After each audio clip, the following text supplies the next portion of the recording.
Okay, we have a 2006 Acura TL with a power steering leak, and if you can't see it here, but this boot is wet on the rack and pinion, but that's not the problem. If you look closely at it, what you'll find is, up above, is a pressure switch right there. 19 millimeter takes out the switch, or excuse me, an 18 on the back side of the switch and a 19. It needs to be a thin walled socket though to get it out. So look up at that switch, if you see that fluid on it like that, you know it's the power steering pressure switch, not the rack. We'll take it off, we'll clean it, and replace it. Part number that I have for that, this is what it looks like when it's out of the car, right here.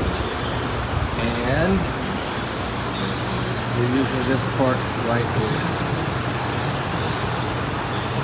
ESS30. There's your brand, basically an OE part. So that'll fix this car, power steering leak, 2006 Acura TL. Thanks for watching.